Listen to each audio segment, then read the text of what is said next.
Bonjour à toutes nos auditrices et auditeurs du balado Les idées radicules. Bienvenue pour cet épisode vraiment singulier. On va parler de mysiculture. C'est une première, dans le fond, au podcast Les idées radicules. Puis pour ce faire, on reçoit Vincent Leblanc. De chez Violon Champignon, donc qui a une ferme mysicole. Hein, il cultive et il fait des formations super intéressantes. Vous allez adorer. C'est une mine d'or d'informations, ce Vincent Leblanc. Donc, restez avec nous, ça va être très pertinent. Yes. À tout de suite. Cette année, nous avons un merveilleux partenaire officiel pour la saison 4 du balado, donc Tessier qui notamment aussi finance 50% du prix du panier, dans le fond, auprès du réseau des fermiers de famille pour leurs employés. Donc, c'est vraiment une belle initiative qui favorise l'achat local, puis surtout l'économie locale aussi également. Donc, prêcher par l'exemple, c'est une des philosophies de Tessier. Alors, Tessier, gros merci. C'est un allié de choix pour les maraîchers, les sériculteurs et les mysiculteurs. Tessier, c'est fabriqué ici même au Québec avec des structures de serre de première qualité. Donc, joignez-vous donc au mouvement. Cultivez Tessier, let's go! Merci à notre commanditaire Norterra. Donc, Norterra est un leader nord-américain des légumes préparés. Ils sont dédiés à la transformation et à la commercialisation de légumes et de fruits en conserve ou surgelés. Pensez à Norterra pour vos besoins en transformation à l'année, autant pour les récoltes que pour les produits hors saison. Norterra vous propose aussi des solutions personnalisées pour des produits sur mesure. Faites partie de l'aventure Norterra.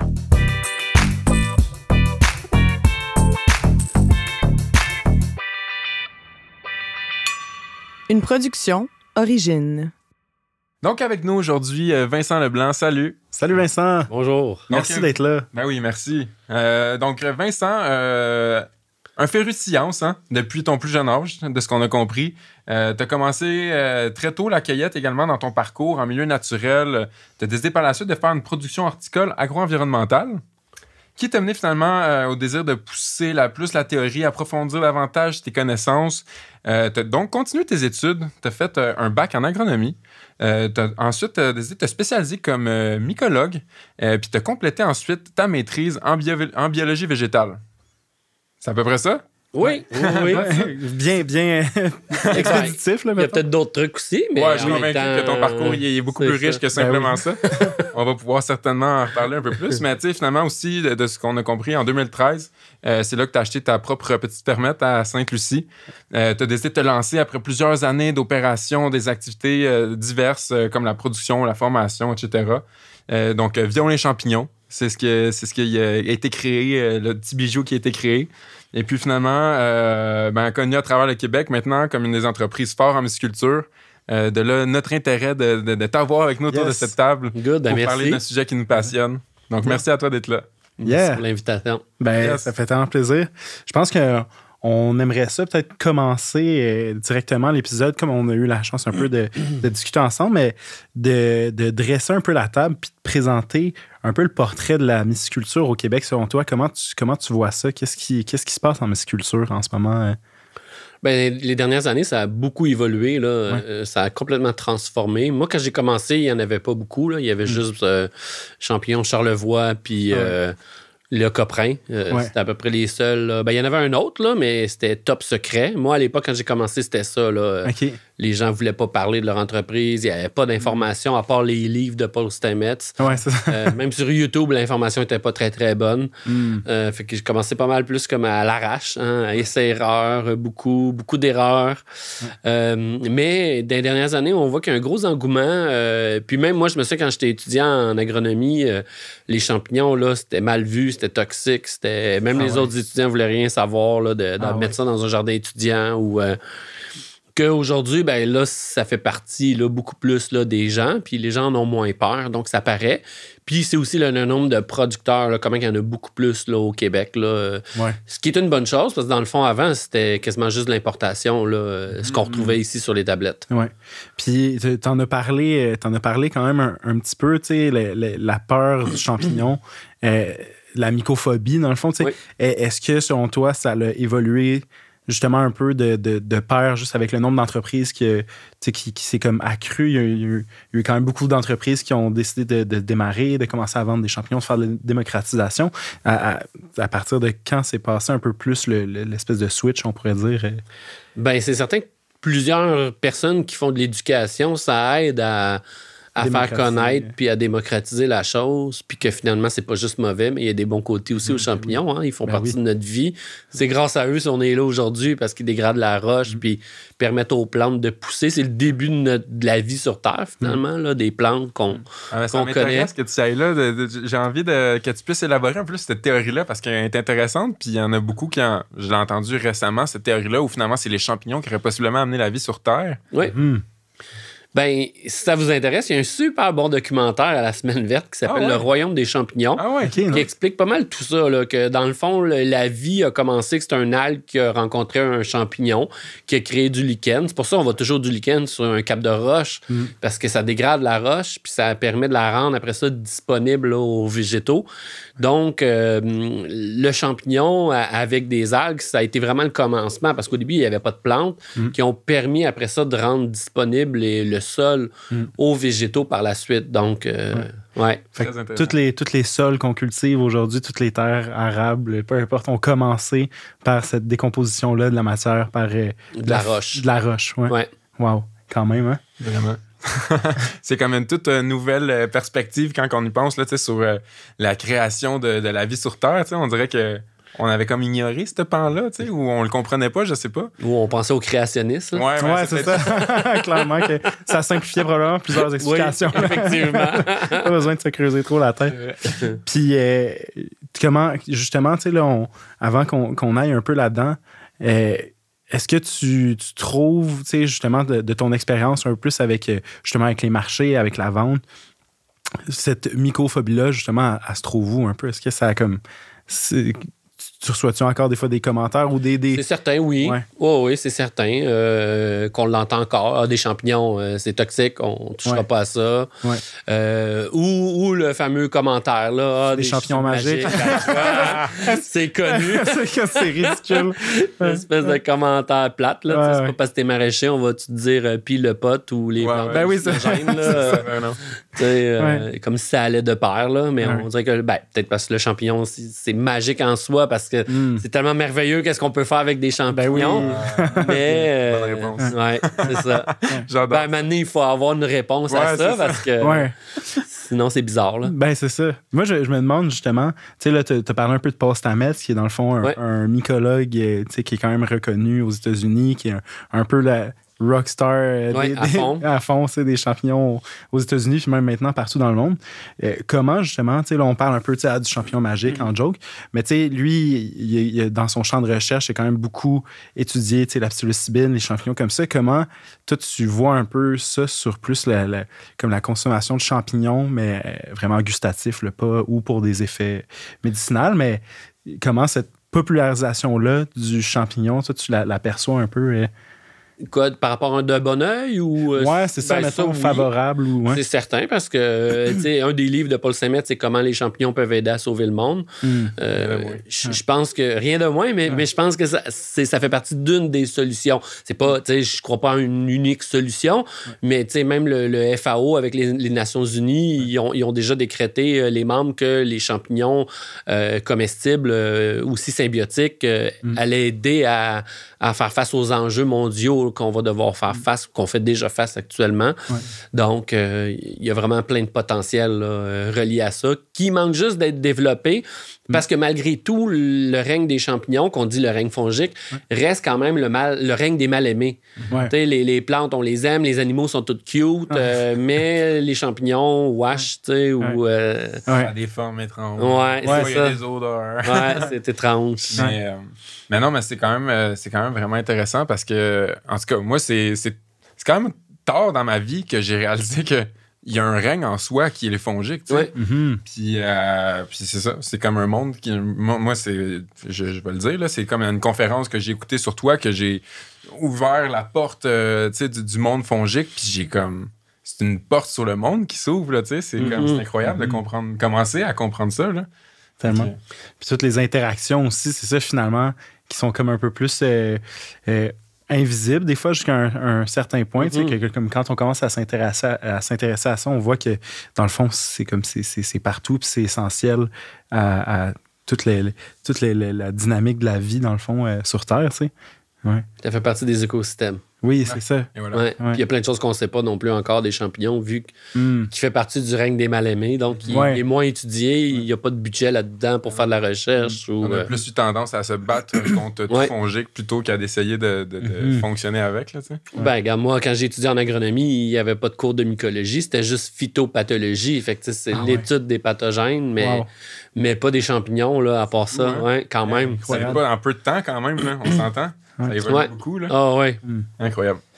Puis justement, pour plonger un peu plus en avant, mettons, tu sais, là, on a parlé un peu de justement comment ça a évolué, mais comment ça reste quand même un champ d'études mal aimé ou moins regardé. Mais sinon, dans les dernières années, mettons, c'est quoi genre les grands succès, les bons coups, mettons, de la myciculture ici au Québec?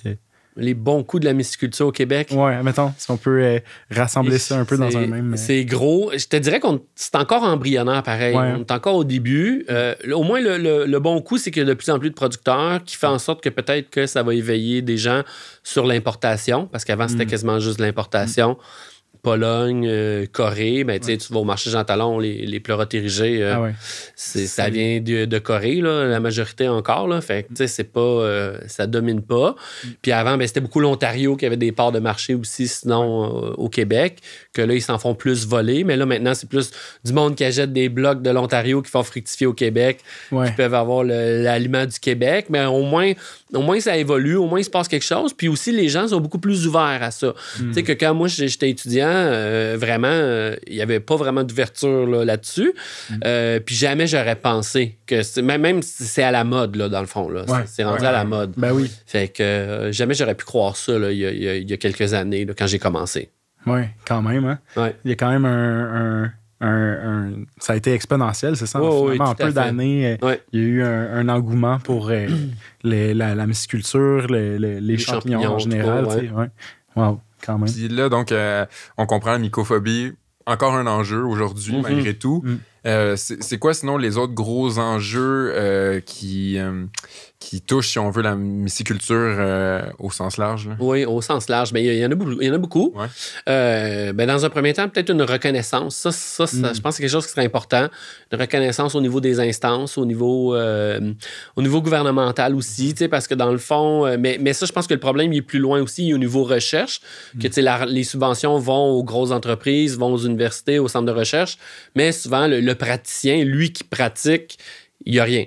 Fait que ça fait que je trouve qu'on avance moins vite. Puis si le praticien pouvait, lui, avoir des budgets de recherche, ben ça ferait de la recherche à moindre coût parce qu'il est déjà en train de faire l'opération. Il est déjà là. Fait qu'au moins, ça serait gagnant, selon moi. Fait que c'est sûr de... Puis, quand je parle de reconnaissance des instances, c'est aussi... Moi, il y a quelques années, là, j'appliquais sur des subventions au MAPAC. Ça marchait pas, là. Ça n'existait pas. Les champignons, ils voulaient rien savoir. Mais au moins, là, on est dans la case légumes. Là, c'est qu'on fait du maraîchage, finalement, là, quand on cultive des champignons. Mais là, maintenant, c'est au niveau de la forêt. Que j'aimerais ça qu'il se passe de quoi au niveau des forêts publiques. Je regarde ailleurs, en Espagne, ils ont des permis de cueillette, ils ont des réserves mycologiques, des parcs mycologiques dédiés à la recherche, à la conservation.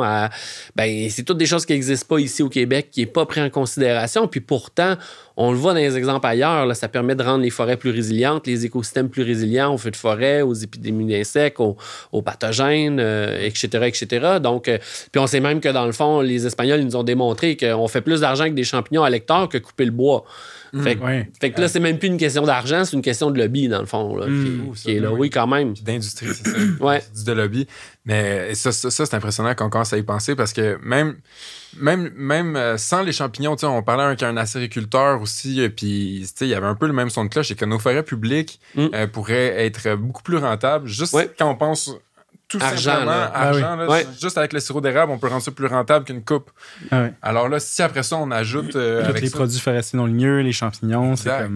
nos forêts, puis ils ont de la misère, les acériculteurs en forêt publique aussi. Là. C'est pour ça que la majorité s'installe dans des terrains publics qu'on appelle, mais des TPI, des terrains publics intramunicipaux, qui sont gérés, dans le fond, par les MRC. Parce que les MRC, eux, voient d'un bon œil le développement régional, mais finalement, le ministère qui est dans son bureau à l'autre bout, qui est déconnecté dans un sens, il il le voit pas. Lui, il a le lobby d'un bar qui parle, puis c'est à peu près tout. Puis, fait qu'il donne des mètres cubes. Ouais. C'est quand même. Ben, tu sais, je pense que ça recoupe quand même aussi, même qu'est-ce que tu dis, tu sais, au niveau que des fois, le financement donné en recherche est comme fragmenté du milieu, dans le fond, où tu as des gens qui font déjà l'application de principes, ou justement, même chose, tu sais, des fois, on a l'impression que ça doit être d'autant plus vrai en mysticulture, mais même en agriculture, tu sens que des fois, il y a une déconnexion un peu entre la recherche qui est faite, les champs de recherche, les recommandations, puis après ça, les agriculteurs, parce que dans le fond, il y a comme un pont qui est comme moins créé ou qui est comme assuré des fois par les agronomes, mettons, mais qui est pas tout le temps nécessairement super bien adapté, tu sais. Ouais. Ben, en tout cas, ça c'est. Ben, le bel exemple, c'est Louis Robert, qui était agronome sonneur d'alerte, là. Ben oui. Qui, dans le fond, disait que c'était fou qu'on subventionne autant les pesticides en recherche, puis que ça allait dans un sens au lieu d'être dans plus l'objectivité finalement, là. Ben oui, totalement. Puis justement, je pense que tantôt, tu en as parlé un petit peu. Tu as commencé à toucher un peu le sujet avec l'Espagne et tout. J'aimerais ça peut-être qu'on aille là parce que, dans le fond, tu as fini par justement voyager ailleurs, voir un peu qu'est-ce qui se faisait ailleurs dans le monde. Puis je serais comme curieux de voir avec toi, dans le fond, qu'est-ce que toi, tu as vu là-bas qui s'applique un peu ici ou sans nécessairement qui s'applique, qui t'a inspiré? Oui, ben, le mot est très bon, inspiré, c'est pas mal ça. Ben, en fait, j'ai visité en 2018 2 projets, un au Pérou, que c'est des pins qui ont implanté dans les montagnes, puis il a poussé des champignons mycorhiziens qui, dans le fond, permet de nourrir, ben pas de nourrir, mais d'apporter un revenu aux populations pendant que l'arbre pousse. Puis par la suite, ben là, ils peuvent couper le bois parce que dans la mycosylviculture, qui est comme d'aménager les forêts, il y a le bois aussi, tu sais, il n'est pas exclu. C'est juste que le modèle, au lieu d'être une grosse coupe totale ou coupe à blanc, là, on appelle ça comme on veut, là, va faire plaisir ou pas, mais on joue souvent avec les termes, hein? Mais c'est ça, fait que, donc ça a un impact sur le fongique là, au niveau du sol, là. Donc après ça, j'ai visité avec une délégation québécoise, ce qui était vraiment intéressant.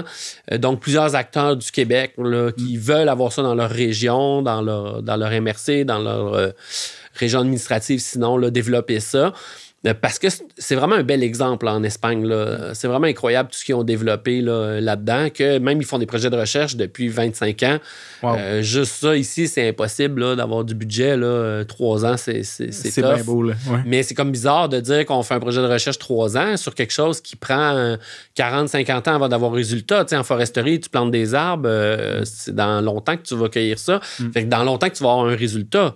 T'sais, au moins un champ de tomates ou des plantes que tu vas planter, c'est annuel. Ouais. C'est sûr que c'est peut-être plus long que d'autres trucs dans la vie. Là. Si tu fais pousser des bactéries en labo, ben, ça va aller plus vite.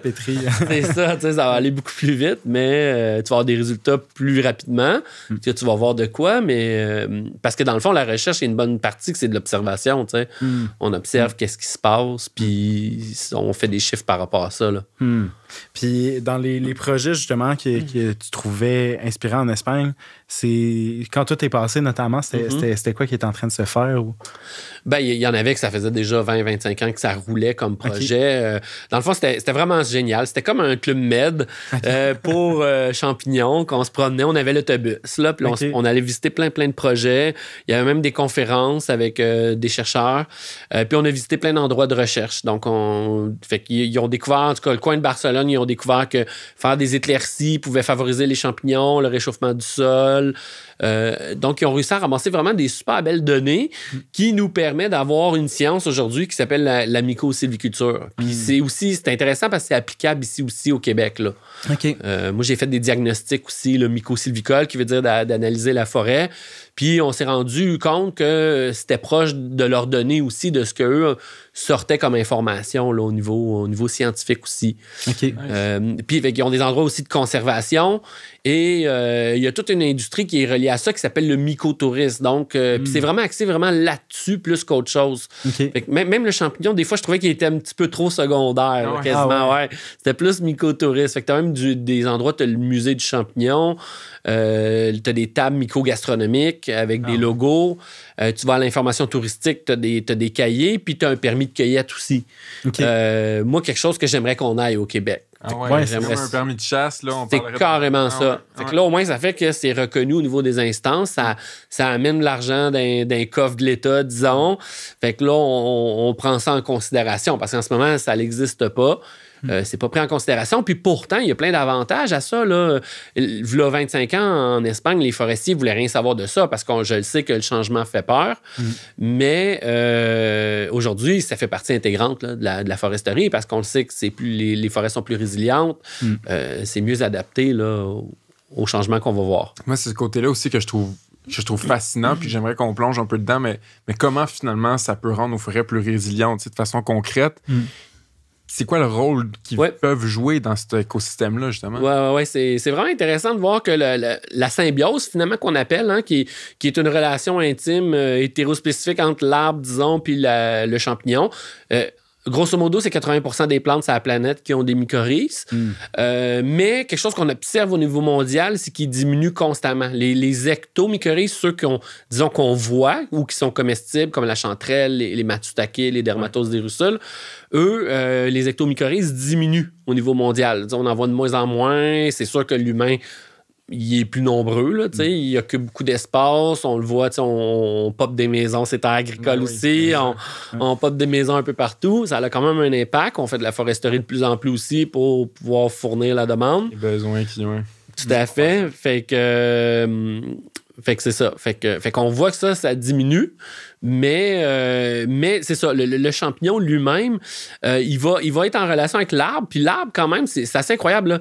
Il peut donner 20 à 30% de ses sucres qui fait de la photosynthèse aux champignons. Fait que ça, j'aime ça dire au monde que c'est comme si vous donnez genre 20 à 30% de votre argent là, à quelqu'un. Il faut que ça rapporte quelque part. Hein? fait que le champignon, lui, en échange, il va redonner des sucres, pas des sucres, mais de l'eau, des éléments nutritifs à l'arbre. Et ils vont pouvoir s'échanger entre les deux. Puis le champignon, lui, la force, c'est qu'il y a des enzymes qui peut dégrader la roche aussi. Donc, il peut aller chercher des éléments nutritifs comme le phosphore dans certaines roches, leur donner à l'arbre. Et j'aime ça dire aussi que tous les arbres qui sont sur le bouclier canadien, la roche-mère, le granit, c'est acide, ben les plantes en pH acide, ils peuvent pas aller chercher le phosphore. Fait qu'ils sont obligés d'avoir un champignon pour aller chercher ça. Là, ensuite, il y a aussi le fait qu'ils sont là, présents, supposément que ça stimulerait le système immunitaire des plantes. Ça serait un des éléments. Juste le fait qu'il est là, le champignon, puis il y a eu beaucoup d'études sur le système immunitaire des plantes. Même, dans le fond, l'Université Laval, il y a un chercheur qui a fait des projets de recherche là-dessus, sur des composés naturels qui peuvent augmenter la vitesse de réponse d'une plante à un pathogène. Ça a été même étudié là, à l'Université Laval chez le concombre. Puis là, c'est là qu'on comprend pourquoi une décoction de prêle fonctionne. C'est parce que ça permet à la plante à répondre plus rapidement à l'agression avec des composés toxiques que la plante génère, qu'on appelle les phytoalexines, qui permettent de combattre l'organisme. Donc, c'est tout un aspect qui est vraiment intéressant.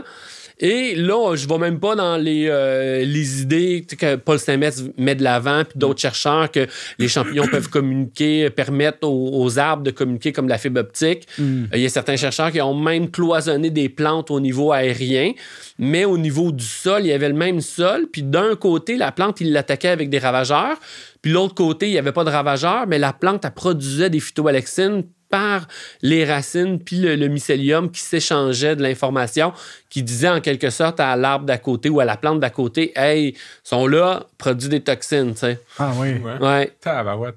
Mais c'est impressionnant. Là. Il y a un système de communication qu'on pourrait... C'est ça. Est-ce que c'est encore à l'état de théorie, ça, ou on a quand même... Mais là, c'en est une preuve quand même. Là, oui, tout à fait. Moi, je suis de ceux qui dit que ça a été démontré, mais tu sais, la science, on peut le dire que c'est toujours à preuve du contraire. Puis l'autre chose que j'aime dire en science, c'est plus qu'on sait, moins qu'on sait, parce que plus qu'on se rend compte que c'est plus complexe qu'on pensait. Hein? Fait que ça, c'est tous des éléments. Mais tu sais, les composés de défense, les plantes, ça va... C'est pas juste les mycéliums non plus. Tu sais, on peut prendre l'exemple de l'acacia en Afrique. La girafe, quand elle mange l'acacia, il crée des phéromones dans l'air qui communiquent aux autres. Puis là, les autres commencent à produire des inhibiteurs d'enzymes digestives pour girafes. Fait que la girafe, elle sait, elle, qui communique par l'air avec les phéromones dans l'air. Fait qu'elle mange nez au vent. l'acacia. Ouais. Fait que, même l'animal, lui aussi, il a coévolué avec cette évolution-là pour être capable de faire face à cette problématique-là. Wow. Quand ça, je l'avais jamais entendu. C'est impressionnant quand même. Ouais. Oui, j'avais entendu un moment donné l'anecdote, mais je pense que c'était la même chose avec l'acacia, mais avec des gazelles qui étaient tenues, dans le fond, en troupeau, là, qui était comme un genre d'élevage. Je sais pas si c'est pour justement de la zoologie ou quoi que ce soit, mais que finalement, ils comprenaient pas. Ils retrouvaient des gazelles mortes sans comprendre pourquoi ils tombaient éventuellement les unes après les autres. Puis, éventuellement, quand tu faisais l'autopsie, là, ils découvraient un taux, justement, de toxicité. Puis, ils avaient compris que je pense que c'était avec l'acacia aussi. Parce qu'il était en enclos. Exactement. C'est ça. Il était en enclos. Puis là, d'habitude, en liberté, ils peuvent en manger sans problème. Mais là, vu qu'il était en enclos, ben, finalement, il finissait par mourir. Tellement qu'il n'y avait pas le choix de manger du poison. Là. Ben, c'est ça, tu sais. Ouais. C'était quand même juste moi, quand j'avais appris ça aussi, ça a été une révélation. Puis sinon, pour revenir aussi un peu plus, tu sais, tu disais que justement, il y a des trucs que tu avais vus en Espagne qui étaient directement applicables ici au Québec. C'était quoi, mettons, tu avais parlé là, du permis de cueilleur. Puis, mis à part ça, vraiment dans les principes mycosylvicoles, c'est quoi qui pourrait être applicable justement pour nos forêts ici? Carrément créer des aménagements mycosylvicoles. Ah ouais. Ça se résume à ça. Là. La mycosylviculture, c'est une science. Puis, dans le fond, qui est de l'agroforesterie. Hein? Fait que finalement, c'est agricole. Fait que c'est ça qui devient intéressant aussi parce que juste foresterie, ben là, tu as le droit comme à des subventions, mais le côté agricole, il y a quand même un côté qu'on est quand même chanceux comme agriculteur, pareil. Même si ça serait peut-être bon des fois qu'il y ait moins de mondialisation, là, qu'on mette des barrières aux frontières pour arrêter d'importer n'importe quoi, puis des places qu'on n'a pas le droit. Ailleurs, ils ont le droit d'utiliser souvent ce que nous autres, on n'a même pas le droit d'ici. C'est ce que beaucoup les agriculteurs revendiquaient en France. Malheureusement, je pense que ça amène à de l'assouplissement, à de la réglementation sur les produits phytosanitaires. Là. Ça, c'est peut-être le côté des fois que... le pendant un peu... Qui est le côté négatif des fois de ces genres de révolutions-là. Mais veut pas, c'est quand même une réalité que l'agriculture, ça devrait peut-être pas être mondialisé au point que ça l'est là, actuellement. Là. Absolument. Puis, est-ce qu'il y a des projets, justement, mycosylvicoles qui sont en cours ou qui ont eu lieu? Une question bien dirigée. Ah oui, je vois ça. Ben oui, dans le fond, je collabore depuis 2021 avec la communauté Anishinaabe du Lac-Simon sur des projets mycosylvicoles. Donc, on a commencé à faire des aménagements en 2021 dans la dermatose des russules. Après ça, 2022, on a commencé à aménager un autre secteur de la même place. Puis dans le fond, quand le projet a débuté, c'était -1 parce que c'était au plan de coupe l'année qui s'en venait. Là. Okay. Fait que puis c'est une zone qui est supposée d'être dédiée à une gestion de proximité par la communauté Anishinaabe du Lac-Simon. Le Lac-Simon proche de Val-d'Or, là, pas en Outaouais. Il y a beaucoup de monde qui se trompe là, avec ça. Là. Puis moi, je pense que je suis vraiment pour la proximité. Même comme producteur agricole, je trouve que c'est bien la vente de proximité, la gestion de proximité. Au moins, tu as quelqu'un qui est sur le territoire, qui le vit, puis qui est capable de prendre des décisions. Donc, c'est ce que la communauté aimerait. Puis je trouve que c'est un beau plan de match. Je trouve qu'ils devraient avoir plus de pouvoir là, au niveau de prendre eux-mêmes des décisions puis de leur autonomie. Donc, ça a permis de développer des projets comme celui-là dans l'idée de préserver le territoire aussi. Puis c'est aussi qu'à la vitesse que ça va, puis ça, c'était même avant les feux de 2023, la coupe, la vitesse que moi, je vois mes endroits disparaître, c'est quelque chose que dans 10-20 ans, il y en aura quasiment plus, là, en forêt publique, je parle. Parce qu'en forêt privée, c'est une autre histoire. La gestion. C'est ça, tu sais, le propriétaire peut décider de la gestion qu'il fait sur son terrain, mais en forêt publique, nous autres, on peut rien décider. Même si on nous parle des trucs de consultation, je connais plein de monde qui ont été là-dessus. Ça n'a jamais rien donné. Moi, j'ai déjà regardé avec le ministère pour faire des projets. On m'a toujours dit non, il ne faut pas perdre 1 mètre cube pour l'industrie. Fait qu'il n'y a pas d'ouverture, au moins avec les Premières Nations. C'est qu'eux, ils ont quand même, selon moi, peut-être pas d'écoute, mais ils ont un plus gros pouvoir là, de revendication, je pourrais dire. Là. C'est sûr que ça parle plus que juste Vincent Leblanc, disons. Oui. Tu sais, que lui, on s'en fout. Tu sais, c'est pas... c'est juste un individu. Puis, il y a tout l'aspect aussi qu'en ce moment, c'est que c'est pas reconnu. Tu sais, vu que c'est pas reconnu, ben, c'est pas valorisé, puis on voit pas de valeur à ça. Tu sais, c'est reconnu comme science en soi? Ou le reconnu sur le territoire par les instances. OK, ouais. Tu sais, comme je parlais tantôt, juste le MAPAC, ça fait pas longtemps qu'on a réussi à avoir des subventions avec les champignons, mais avant, on n'était pas capable d'en avoir parce que, dans le fond, ça existait comme pas, là, tu sais, les champignons. Fait que c'est tout un aspect, tu sais, qui est important, là, si on veut que ça se développe. Ben oui, absolument. Puis dans ce projet-là, justement, là, c'est en train de se développer. Est-ce que ça va de bon train? Y a-tu quand même... on s'enligne vers quoi? C'est quoi qui s'en vient, si on veut, avec ce projet-là? Oui, l'année passée, 2023, hein, fait pas très, très longtemps, on a eu des super bons résultats. Ça a été vraiment intéressant, malgré les feux et tout ça. Ouais. On a eu des super résultats. On ramasse vraiment beaucoup d'informations avec ça. Donc, c'est sûr que c'est quelque chose qu'on va voir vraiment plus sur du long terme, mais déjà l'année passée, on voyait des rendements puis de la croissance de champignons symbiotiques que j'avais implantés en 2021. On voyait que ça avait marché, là. Donc ça, c'est vraiment stimulant. C'est vraiment intéressant de faire comme « wow ». Tu sais, ça marche en si peu de temps, pareil, quand tu penses à ça, tu sais, pour un truc, une forêt, là, tu sais, qu'on a aménagée puis qu'on voit déjà des résultats, là, après si peu de temps. Il y a une parcelle aussi qu'on irrigue.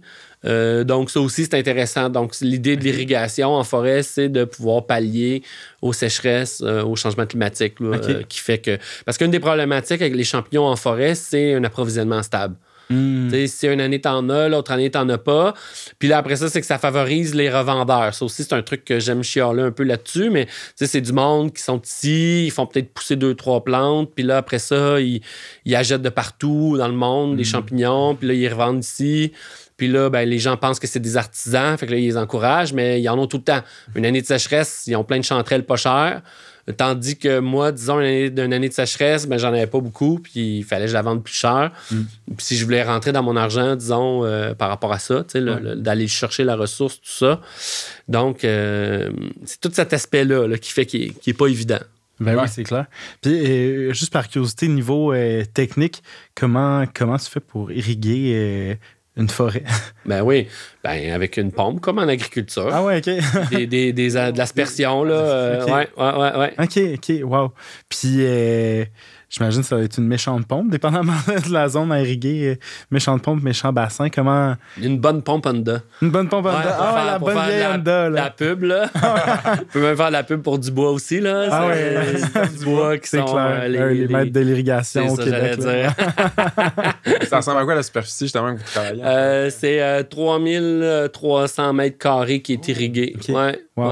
Fait que c'est quand même une pas pire surface. Ouais, pas pire surface. Ouais. Puis, juste pour revenir aussi un peu, fait que là, le projet avec les Anishinabés, toi, t'es consultant, dans le fond. Puis technicien aussi. Technicien aussi avec eux. Je fais de la réalisation, là. OK, c'est ça. Puis, par réalisation, c'est autant dans inoculer, récolte de données. Récolte de données, couper des arbres, ou, etc. Là. OK. Ouais. Puis est-ce que, je trouve ça intéressant aussi parce que j'imagine que de ce genre de projet-là aussi, il y a une passation quand même du savoir puis des connaissances qui s'effectue quand même avec la communauté. J'imagine qu'il devait avoir ça va être excitant pour eux aussi, tu sais, de réaliser ce projet-là. Puis, Ben oui, dans le fond, c'est une volonté de la communauté de mettre ça en place. Plus souvent, comme je leur dis, j'aime ça leur dire ça, qu'ils sont en train de développer quelque chose qui, à mes yeux, à moi, ça devrait être nos gouvernements qui auraient dû développer ça. Parce que ça nous permet d'être plus résilients dans le futur. C'est ça l'idée, tu sais, aussi. Puis ça amène une autre vision puis des fois, on peut être surpris. Tu sais, au lac Saint-Jean, ils ont développé un modèle agroforestier avec le bleuet, qu'ils font une coupe en bande. Ouais. Le bleuet est super productif parce que la bande de forêt en agroforesterie, là, la bande d'arbres crée un microclimat. Fait que là, les bleuets, la surface de bleuet, disons, on prend la surface, la bande de bleuet avec la bande d'arbres, ben ce rectangle-là, ben la bande de bleuet produirait plus que si c'était tout le gros rectangle rectangle, parce qu'à cause du microclimat des arbres. Puis la bande de forêt, que les arbres sont plus exposés au soleil, ben ça produit plus de bois que tout le rectangle au complet si on n'avait pas fait d'intervention.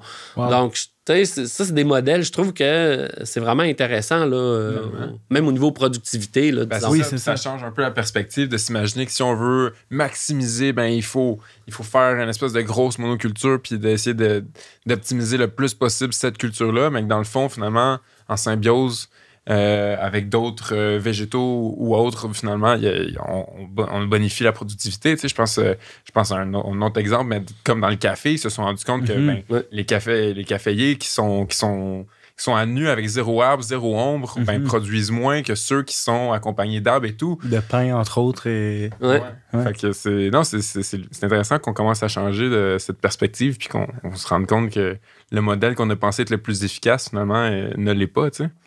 Ben souvent, le modèle, c'est qu'il est efficace pour les paiements d'une machine qui doit rouler 24 heures sur 24. Une abatteuse dans le bois, il faut qu'elle roule 24 sur 24 si on veut qu'elle soit rentable. Puis souvent, je me rends compte, c'est un peu comme l'agricole. Le forestier, lui, il faut qu'il fasse des paiements sur sa machine. Il est choqué à la gorge. Puis là, il faut qu'il coupe, il faut que ça roule tout le temps.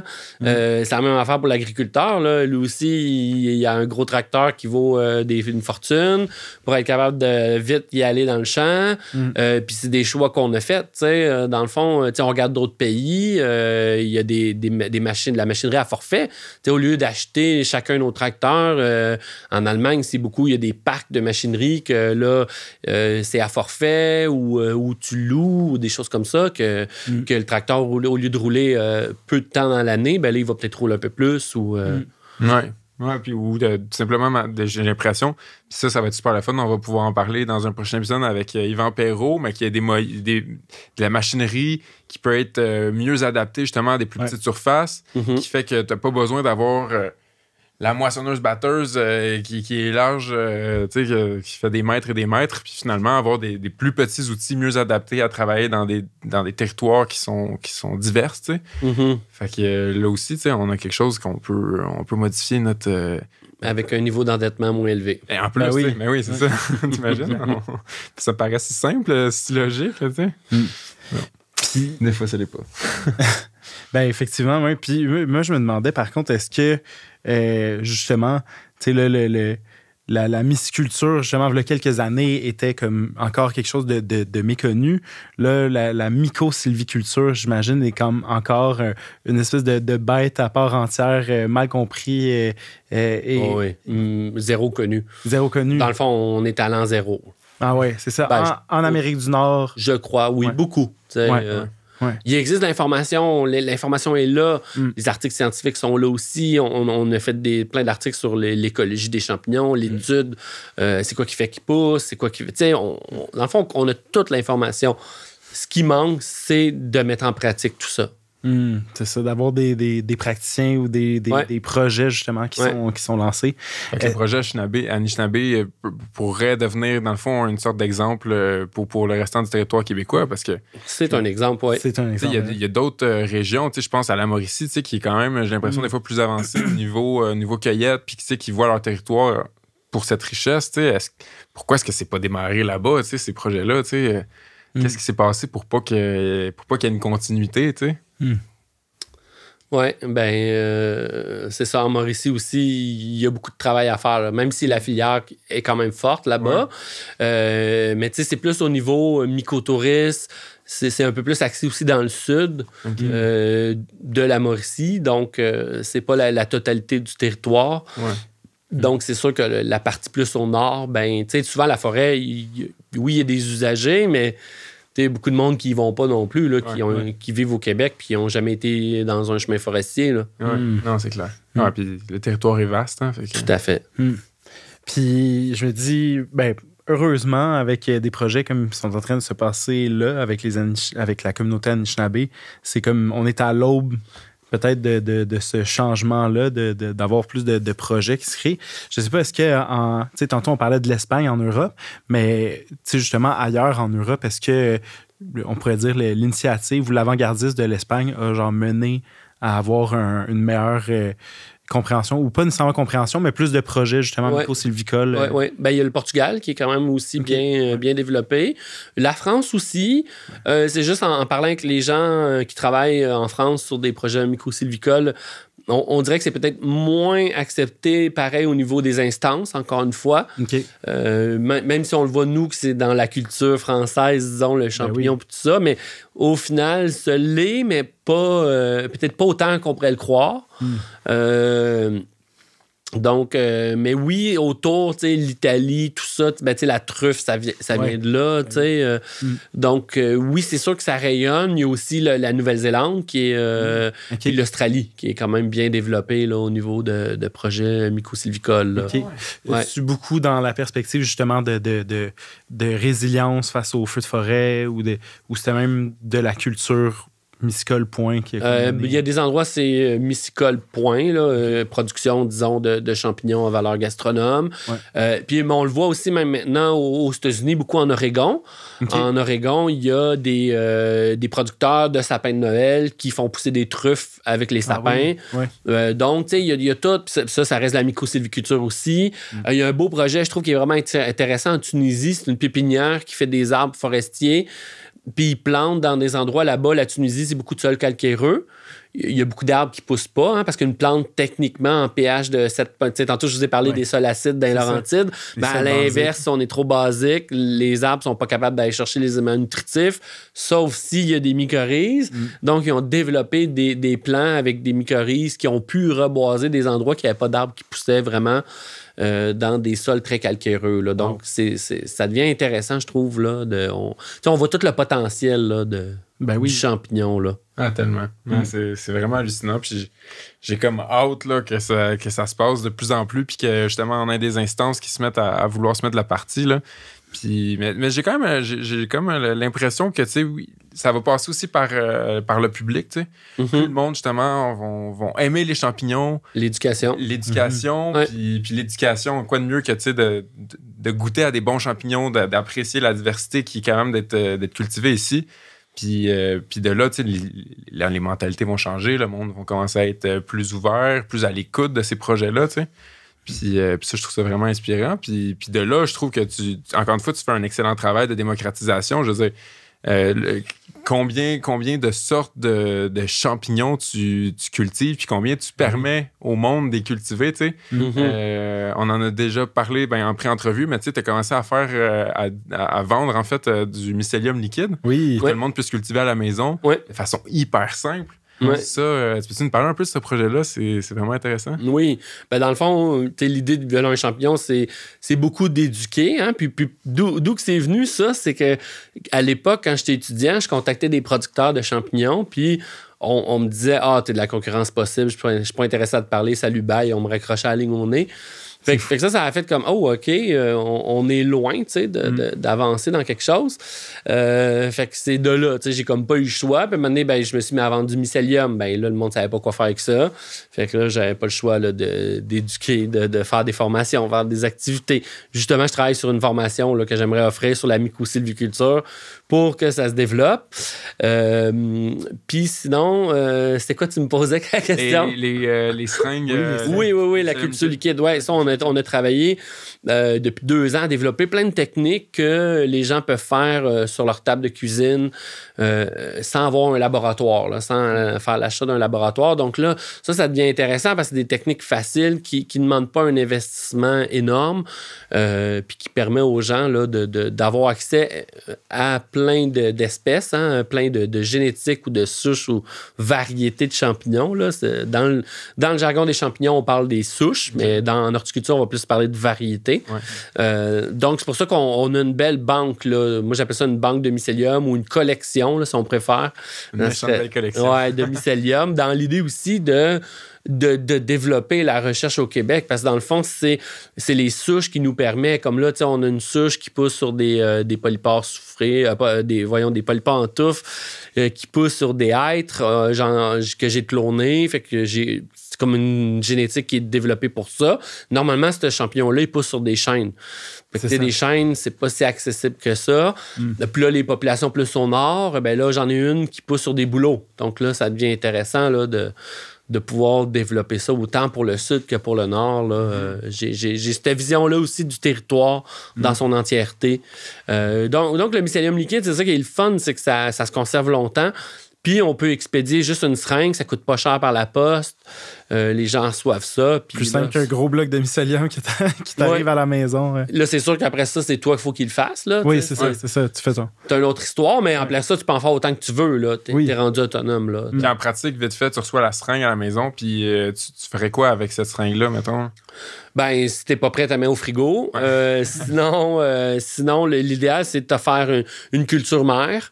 Dans d'autres liquides. Fait que là, ton 20 ml, tu l'envoies dans ton 10 ml, plutôt tu l'envoies dans 500 ml.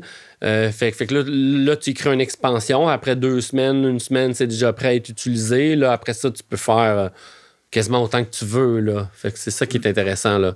C'est vraiment hot. C'est fun. Puis, tu sais, pour parler aussi de comment tu démocratises tout ça, juste ton site web aussi avec toutes les références, tout ça c'est quand même assez incroyable. Ça a dû être tout un travail de monter ce site web-là, là, qui est pratiquement encyclopédique. Ouais, je suis content d'entendre ça parce que souvent, les gens ne réalisent pas. Oui, le travail que ça prend, les gens ne réalisent pas. Puis souvent, je vais avoir, ben là, c'est les réseaux sociaux d'aujourd'hui, là. Ouais. Mais tu sais, souvent, je vais avoir des commentaires négatifs, tu sais, comme c'est donc ben cher tes formations. Toi, tu vends des formations, c'est plate. Il y en a qui trouvent bien ça plate de vendre du savoir, mais en même temps, moi, c'est ça qui me subventionne. C'est pas le gouvernement qui me subventionne pour faire mes projets de recherche. Malgré qu'il y en a plein il y en a plein de gratuites aussi, là. C'est ça. La section ressources, notre site, c'est ça. C'est fou, là. Ben non, c'est ça. Fait qu'il y en a pour tout le monde, là, tu sais. Ouais. Ben oui, puis les gens sont capables de faire de quoi avec l'information gratuite qui est là. Puis c'est ça l'objectif aussi, là. C'est de pouvoir utiliser. Puis là, on a tellement de messages au printemps, tu sais, durant le temps du mycélium. C'était comme une sortie pour nous autres, là, de pouvoir survivre à ça. Parce que dans le fond, à un moment donné, il y a tellement de courriels, puis ça aussi, les gens souvent s'en rendent pas compte, mais des fois, on en reçoit 300, 400. C'est quelque chose, là. Fait que là, si on se met à répondre à tout le monde, de faire du service conseil, finalement, personnalisé, je vais passer ma vie là-dessus, puis il n'y a plus rien qui se passerait. Puis là, il y en a des fois qui sont fâchés de ça aussi. Là, souvent, on a une petite phrase qui est automatique qui dit, ben si vous pouvez aller voir notre site Internet, il y a de l'information dessus, puis si vous voulez aller plus loin, ben, on offre des formations. That's it. C'était comme une façon pour s'en sortir, là, pour s'en sortir vivant. De manière anecdotique, ça devait être incroyable le nombre de personnes qui t'envoyaient des photos de champignons. Peux-tu manger pour ça? Identifier, la fameuse question, ça se mange-tu? Oui, ça se mange-tu? On n'en fait pas d'identification. Fait que là, on a une petite phrase qui dit, ben non, on n'identifie pas des champignons, parce que de toute façon, on serait même pas assurable là, si on commençait à faire ça. Tu peux pas te porter garant Ben, surtout une photo floue, que le monde ne se sont pas forcés. Oui, c'est ça. À moitié dans le noirceur, dans le fond du lac. C'est drôle que tu en parles. Donc, si tu donnes un conseil à quelqu'un, tu pourrais être tenu responsable des conséquences? Ben, c'est certain que oui. Si tu dis à quelqu'un, hey, ça se mange, puis il mange, puis il meurt, sa famille peut venir contre toi, là, dans le fond. Là. Puis même, j'aime ça même aller plus loin, là, mais même les gens qui vendent des kits pour la maison là, de pleurotrose. J'aime bien l'exemple du pleurotrose. C'est un pleurote tropical qui peut germer les spores à 37 degrés Celsius. Fait que là, tu fais ça dans ta maison. Là, tu laisses ça sporuler. Là disons, tu as quelqu'un qui fait de l'emphysème ou qui a de la misère au niveau des poumons, respire les spores. Là, ça s'est déjà vu, certaines espèces sont rares, que les champignons germent dans les poumons. Puis là, tu te mets à avoir des problèmes de santé. C'est sûr que souvent, un kit, il n'y a pas de stress parce que nous autres, il y en a des spores dans l'air, il y en a partout. Oui, c'est ça. Ça, on s'entend là-dessus. C'est juste qu'à un moment donné, c'est la surexposition puis la quantité auquel on est exposé. C'est pour ça que quand on est producteur, on se met un masque, c'est important. À la récolte. La récolte. Puis même des fois, il réfléchit même après. Tu continues à y respirer. Si tu es allé avec ton chandail, tu vas respirer les spores de ton chandail. Donc, on se met un sou pour ne pas avoir les spores sur nos vêtements. Fait que c'est sûr que ça dépend de l'exposition, ça dépend des gens s'ils sont sensibles ou pas, mais ça s'est déjà vu des gens qui ont été malades là, à partir des spores. Là. Comme des gens qui sont malades parce qu'il y a une volaille à côté ou la volaille aussi crée beaucoup ce qu'on appelle le poumon du fermier. Le poumon du fermier, ben, ça peut être aussi juste de la poudre, des moulées qu'on nourrit nos animaux, puis on respire de la moulée tous les jours. On ne met pas de masque pour se protéger, mais maintenant on vient allergique à notre production. C'est une réalité. Là. Ben oui, puis elle existe. Je veux dire, même chose quand on est producteur, tu t'en vas dans les serres de tomates. Là, tu passes une journée dans une serre de tomates, puis tu vas ressortir des fois avec la peau, même tout irrité partout, les yeux qui piquent, c'est comme... Il y a des tout de notre environnement en surexposition peut devenir des fois irritant. Oui, tout à fait. Sans gestion, mettons en amont ou une espèce de gestion a priori de comment gérer un peu ces risques-là de surexposition. Moi, j'aimerais ça parler... un peu de ça avec toi, Vincent, parce que là, on a parlé un peu de ce qui se faisait en Europe. Je ne sais pas sur le plan de la mycosylviculture, même sur le plan de recherche, mais on le sait qu'en Asie, la culture des champignons, la myciculture est comme... C'est un autre monde, là. On est vraiment ailleurs. Puis, comment... Est-ce que toi, tu penses qu'un jour, peut-être, on va se rendre là? Ou c'est quoi? Qu'est-ce qui se passe là-bas? Y a-tu quand même des champs de recherche qui sont intéressants au niveau de la mycosylviculture? Oui, tout à fait. Dans le fond, j'en ai pas parlé tantôt parce que c'est un peu plus loin, mais effectivement, moi, tout le projet Matsutake que je travaille avec les Anishinaabe, il y a une bonne partie de la littérature qui peut venir de Corée. Les Coréens, ils maîtrisent, là, c'est sûr, c'est pas la même espèce de Matsutake, mais il est semblable. Là, c'est comme un comparatif. Souvent, en recherche, on va prendre un ressemblant ou un comparatif. Donc, là-bas, ils cultivent le mycélium en laboratoire, puis ils réussissent à l'implanter en nature. Sur les arbres. Donc, ça, je trouve que c'est intéressant. C'est sûr que nous autres, on travaille sur d'autres techniques qui sont un peu plus accessibles, là, pas de laboratoire. Je trouve que cet aspect-là aussi est très intéressant. Mais c'est sûr qu'en Asie, c'est super développé parce que ça fait partie de la culture aussi.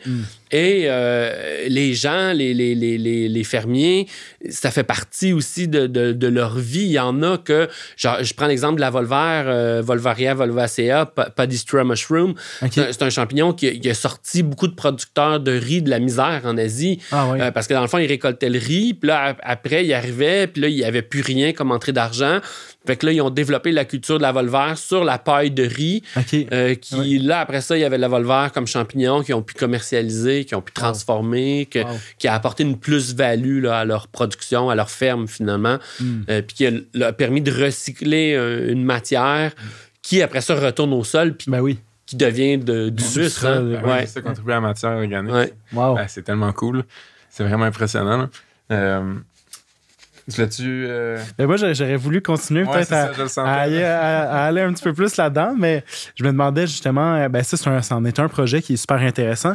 Puis je me dis même est-ce qu'au niveau commercial, on a même aussi des leçons à tirer de qu'est-ce qui se fait? Parce que j'imagine que la même chose du fait qu'il y a une industrie super répandue, il y a un côté qui doit être aussi industriel, assez dévastateur même d'une culture massive de champignons. Oui, c'est très intéressant ce que tu apportes comme point. Puis encore là, l'Asie, on peut pas, c'est comme quand on dit souvent l'Afrique, l'Afrique c'est plein de pays, l'Asie c'est plein de pays, souvent les gens pensent que l'Afrique c'est un pays, fait que c'est pas pareil d'un pays à l'autre, là, bon, pour avoir travaillé au Burkina Faso, c'était pas pareil d'une place à l'autre, même du même pays, mais fait que c'est sûr, moi ma référence c'est souvent les Japonais, là. Je suis comme un vendu un peu des Japonais, j'aime leur véhicule, je trouve que ça dure, je suis un vendu à ce point de vue-là. Fait que dans le fond, je me suis beaucoup basé sur des techniques par rapport à eux, comme le Ganoderma lucidum, le reishi. Je le cultive dans une méthode japonaise, sur des baies de bois, que tu as plus de molécules, au lieu d'être une culture plus commerciale, sur sciure, que t'as moins, finalement, il y a moins de molécules actives dans le champignon que s'il a poussé sur du bois puis il a pris le temps de le dégrader. Fait que tout ça a un impact. Donc, eux, les Japonais, ils ont développé des modèles comme ça qui font en sorte qu'ils ont développé peut-être une meilleure qualité là, au niveau de certains champignons, quant à moi. C'est sûr qu'il y a d'autres pays asiatiques, peut-être que là, c'est plus l'inverse. On va retrouver des métaux lourds dans les champignons. Pour la Chine, disons, là, c'est plate là, de leur nommer ça, mais c'est ça pareil. C'est un pays qui est fort industriel, donc il y a beaucoup de contamination un peu partout sur le territoire. Ils ont du désert aussi. Là. Le tiers de la Chine, c'est le désert de Gobi. Fait que, c'est quand même c'est quand même quelque chose là, pour la plus grande population au monde. Puis c'est les premiers producteurs de quasiment tout au niveau agricole. Là. C'est le premier producteur de pommes au monde, le premier producteur de plein d'affaires. Là, c'est incroyable. Là. Pas toutes, là, mais beaucoup. Oui, ça, il y a une culture agricole qui est quand même assez forte. Oui, très différente de nous autres. C'est sûr que le coût de la main-d'œuvre aussi est complètement différent. Fait que, il y a ça qui rentre en ligne de compte, puis qui fait qu'il n'est pas juste au niveau du libre marché avec des pays comme le nôtre, là, justement. Oui, absolument. Mais est-ce que c'était super intéressant? Je vais laisser aller Mike où est-ce qu'il voulait aller. Moi, j'avais envie de revenir un peu plus sur notre territoire. Je trouve ça vraiment fascinant ce qui se passe ailleurs. Puis je trouve ça cool qu'on puisse s'en inspirer. Puis que, que tu t'en sois inspiré. Puis que tu nous ramènes ça ici. Ben oui. Moi, il y a un truc que je sais qu'on a pu aborder vraiment vite la dernière fois qu'on s'est parlé, mais que j'ai trouvé vraiment fascinant. Puis que moi, c'est le petit côté qui m'intéresse beaucoup du milieu agricole québécois. C'est de s'imaginer qu'est-ce qu'on est capable de cultiver durant l'hiver. Puis je sais qu'on peut faire des cultures dans des chambres où la température, tout est contrôlé. Mais si on pense aux cultures dans le maraîchage, c'est beaucoup ça qui s'en vient, maraîchage d'hiver, dans des serres très peu chauffées. J'ai toujours eu l'espoir qu'on puisse trouver des souches qui puissent être bien acclimatées, c'est ça, à des températures qui sont relativement froides. Puis dans des taux d'humidité qui sont généralement quand même assez élevés, même en hiver. C'est souvent un des facteurs problématiques. De maladies fongiques. Oui, c'est ça. Je me dis, on a un environnement propice, il me semble, à ça. Est-ce que tu crois qu'il y a des souches comme ça qui pourraient être développées, cultivées en même temps qu'on cultive nos légumes en serre? Oui, justement, dans notre collection de souches de mycélium, il y en a. C'est ça qui est intéressant dans notre tableau. Vous avez les températures de fructification. Ça, c'est quand le champignon se développe sur le mycélium, donc le sporophore ou le carpophore qu'on appelle. Ça, c'est la partie qu'on va manger, disons, ou qui est toxique. Il y en a qui produisent à 7 degrés, à 5 degrés, donc puis ça peut être quand même rapide. Donc, moi, ça m'est déjà arrivé d'avoir du mycélium un peu plus vieux que j'avais laissé dans ma serre. Puis là, maintenant, en plein hiver, il y a un petit dégel, il y a un redoux, comme là, cette semaine. Puis là, poup, ça fructifie tout seul. Là, tu rentres là-dedans, il y a plein de champignons, tu es en plein hiver, tu es comme aïe. Wow. Il y a même des champignons qu'on peut cueillir en plein hiver, comme les enoki, la Flammula veluticeps. On peut, des fois, au mois de mars, aller faire de la raquette quand il y a un redoux. On peut cueillir là, des flammulines qui ont popé en quelques jours. Là. Ah ouais, okay. Donc, oui, moi, j'y crois. Puis quand j'ai vu le reportage, justement, à Télé-Québec, c'est ça m'a amené dans j'ai fait « Oh, wow, c'est vrai qu'il y aurait de quoi exploiter là. Puis moi, ce que j'aime, l'idée des champignons, c'est d'apporter une rotation dans les cultures que, après ça, ton sol, il est enrichi par la matière organique, que le champignon est biodégradé, qui a créé une accélération de ce que la forêt va faire en 20 ans. Mais là, on vient de le faire en quelques mois, là, parce que là, c'est tout pouf, le mycélium concentré à un seul endroit. Donc, ça devient vraiment intéressant. Puis, il y a tout un aspect aussi qu'on n'a pas étudié en maraîchage, je trouve, qui est la chitine. La chitine, c'est le composé des champignons qu'on retrouve dans certains organismes, comme les crevettes aussi, tout ça. Puis c'est ce qui fait que c'est riche, souvent, les composts de crevettes, tout ça. Il y a eu beaucoup de recherches là-dessus, mais il n'y en a pas eu sur les chitines beaucoup de champignons. Le peu que j'ai vu, c'est que ça peut être vraiment favorable aux mycorhizes, à plein d'autres champignons. Puis c'est favorable aussi au sol. Donc, ça devient intéressant dans cette optique-là de fertilité des sols, mais aussi dans cette même optique-là de dépendance aux engrais. Parce que dans le fond, là, souvent, on parle d'autonomie alimentaire, mais j'ai un agroéconomiste que j'aime beaucoup, Patrick Mundler, pour le nommer en conférence, que je l'ai vu une couple de fois, puis qui mentionne que, oui, disons, parce que moi, quand j'étais à l'université, on nous lavait le cerveau que, dans le fond, on fait 1,5 milliard avec les exportations de cochons puis de chocolat, parce que c'est nos principaux exportations au Québec. Mais, au final, on importe pour 2,5 milliards de machinerie, d'équipements, d'engrais puis de pesticides. Fait que, tu sais, au final, on est aucunement autonome.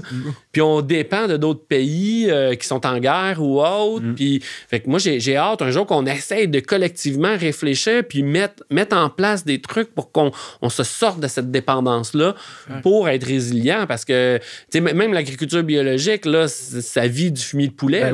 Oui, c'est ça. Qui n'est pas bio au départ, qui est granulé, qui est séché. Puis du terreau, puis du compost. Puis de la mousse de sphinx. Ouais. Puis sachant que nos réserves de phosphore... ils diminuent au niveau mondial. Au niveau mondial, il faut trouver une façon de sortir de ce modèle-là. Puis une façon d'extraire, puis de pitcher, d'être linéaire finalement.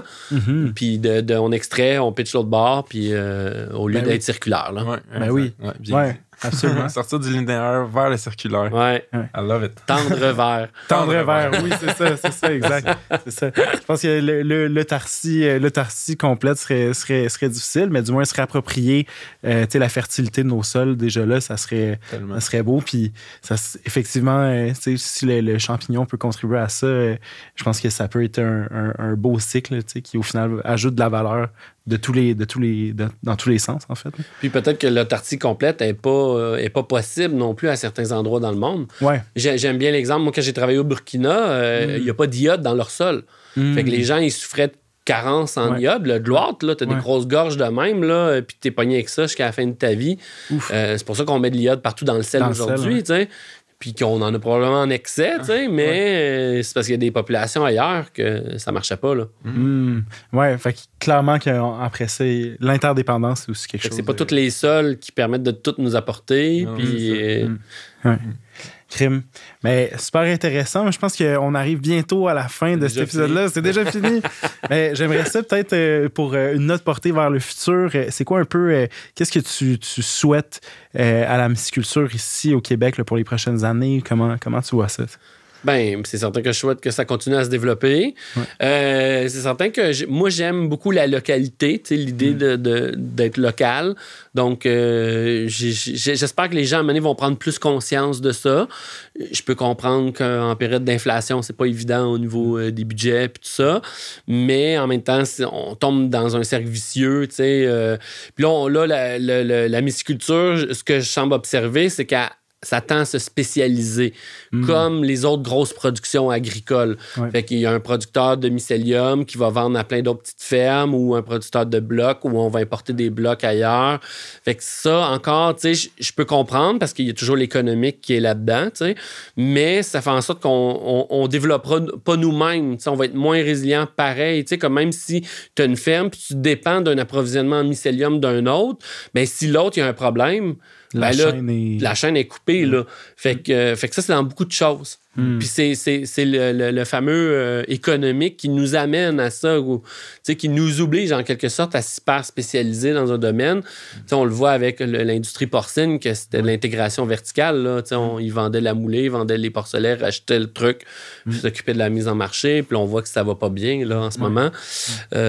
Donc, j'espère qu'on va aller plus vers de la résilience. Là. Moi, c'est ça que les dernières années m'ont fait voir là, que je pense qu'on a besoin d'aller vers ça parce que ça va pas super bien là, quand on regarde là, au niveau géopolitique et même changement climatique. Là. Nous autres, ça fait 2 années que dans les passés, on a eu des rechauds. 2022, 2023, on a eu un glissement de terrain sur notre ferme. On a eu des inondations. Il y a eu des rues arrachées chez nous. Il y a eu du monde, je connais, qui ont sauté leur moteur de char parce qu'ils ont passé dans l'eau. Fait que, tu sais, c'est là que tu réalises que tabarouette, ça commence à être intense. Là. Puis, tu sais, c'est intense gérer une ferme là, quand tu n'as pas d'électricité pendant une semaine. Ben oui. Puis, quand tu as un glissement de terrain, il faut que tu livres des trucs. Puis là, tu sais, c'est toutes des perspectives qu'on a réussi à faire face facilement, je dirais quand même, parce qu'on a réussi à s'organiser depuis plein d'années. Puis, l'agriculture, c'est pas mal tout le temps ça. Tu as toujours à faire face à des problématiques tout le temps. Fait que maintenant, à force des voir, tu prévois comme toutes les shots d'avance. Moi, c'est ça que j'essaie. J'ai toujours un backup d'un backup. C'est ça l'idée. Parce qu'il va toujours avoir une merde qui va arriver. Puis d'être prêt, d'être prêt à ça. Fait que quand il arrive une catastrophe naturelle, ben, au moins, si tu es prêt avec tout ce que tu peux essayer de voir. Mais ton adaptabilité, au final, ça va améliorer. Fait que c'est ça, j'espère, là, qu'on va créer des systèmes beaucoup plus résilients dans le futur. Qui, justement, la mycosylviculture, c'est un exemple de ça. Puis, comme tantôt je disais, là, qu'il y a une reconnaissance au niveau des instances. Puis que l'agriculture soit pris un petit peu plus considérée qu'actuellement, là, que c'est pas considéré, il n'y a pas de politique, il n'y a pas de protection des terres agricoles, selon moi. Là. Pas une vraie... Ça nous prendrait une nouvelle politique. Là. Amen. Eh ben, Vincent Leblanc de Violon et Champignon, merci tellement d'avoir été avec nous aujourd'hui, de nous avoir partagé généreusement toutes tes connaissances, ton vécu, tes insights en bon français, tes perspectives sur la musiculture ici. Ouais. Donc, j'ai bien hâte de pouvoir réécouter même cet épisode-là pour réentendre. Puis, sinon, en attendant, je vous dis merci à toutes les auditrices et auditeurs du balado Les Idées Radicules. On se revoit pour un prochain épisode. Donc, à la prochaine, la gang. Salut à tous. Merci. Merci. Bienvenue à ce tout nouveau segment au balado Les Idées Radicules. Donc, c'est les questions radicules. Vous allez avoir la chance de nous poser des questions et nous, on va pouvoir y répondre. Puis, ce segment est commandité par nos amis de AgroBio. Merci. Donc, le concept d'AgroBio, c'est de la semence à la table. Ils font tout, de la culture à la transformation. C'est un regroupement d'agriculteurs québécois bio qui vendent des produits de qualité, qui sont locaux et équitables. Yes, vous pouvez trouver leurs produits chez Loufa, dans les marchés tôt et également dans la majorité des magasins où il y a dans le fond de la vente de bio et local. Donc, on a une très bonne question ici de Carla. Je cite, « J'ai toujours vécu en ville. J'aimerais changer de vie pour élever des chèvres et faire des produits avec fromage, cosmétiques, etc. Qui contacter en premier? Est-ce que je dois forcément vivre sur ma ferme pour que ça fonctionne? » Très bonne question. Puis j'aime beaucoup cette question-là parce qu'il y a des modèles présentés dans le livre, le livre de Dominique Lamontagne, qui parle de comment partir des petites productions qui apprennent comment faire la transformation. Il s'est pas rendu jusqu'au cosmétique, mais il propose des idées de recettes puis comment qu'on peut amener ça dans une assiette. Dans la ferme impossible, probablement. Non, c'est pas dans la ferme impossible, c'est dans son guide, donc son livre suivant, qui est vraiment un guide. Donc, de A à Z, il t'explique comment faire l'élevage, comment faire la transformation. La transformation et tout. Fait que c'est un guide super bien fait, super bien expliqué. Fait que ça pourrait être une très bonne première étape. Va trouver ce livre-là, dont je me rappelle plus le nom, mais c'est de Dominique Lamontagne. C'est un guide... Un guide. C'est un guide. On va garder ça au guide. Sinon, en tant que tel, je pense que c'est super pertinent aussi la question de savoir est-ce qu'on doit faire ça en ruralité? Est-ce que c'est possible en ville? C'est sûr que les chèvres en soi, je pense qu'il n'y a pas de municipalité à ce que je sache qui sont rendus à autoriser, de municipalités vraiment de zones urbaines, là, qui sont rendus à autoriser, mettons, d'avoir une chèvre dans son appartement.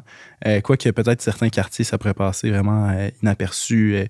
T'as genre une petite cour, ta chèvre est là. C'est comme un peu un chien, tu sais, ça prend pas beaucoup.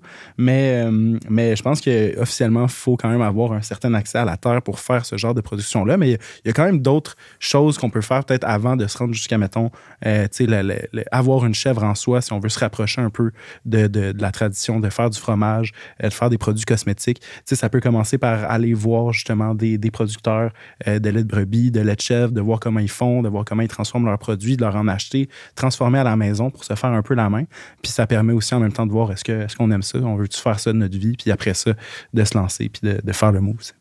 Sinon, je lis ici le titre du livre de Dominique Lamontagne, « L'artisan fermier, manuel d'élevage artisanal du poulet de chair, de la poule pondeuse et de la chèvre laitière. » Fait que t'as même un 3 pour 1 là, si t'as envie d'élargir ton projet. Fait que merci Carla pour cette très bonne question, puis j'espère qu'on va recevoir des beaux fromages de ta part bientôt. Yes, merci. Merci d'avoir été des nôtres pour cet épisode des Idées Radicules. Donc, pour voir tous nos épisodes et rester à l'affût de ceux à venir, rendez-vous sur le site web d'Origine au www.origineqc.ca et abonnez-vous aussi aux pages Facebook, Instagram et YouTube d'Origine. Les liens vont être dans la description de l'épisode. Sinon, vous pouvez aussi écouter les Idées Radicules sur Spotify, Apple Podcasts, YouTube Music et Balado Québec. Et si vous aimez ce balado puis vous aimeriez nous encourager, abonnez-vous à notre Patreon au patreon.com/Idées Radicules. Merci à l'équipe formidable de la Shop Studio où on enregistre depuis nos tout débuts. Et un gros merci aussi à notre équipe derrière les micros, notre réalisatrice et coordonnatrice de projet, Laura Chipello, et nos productrices Safia Barou et Alissa Martin-Martel. Merci, puis à la prochaine. Merci, guys. À la prochaine.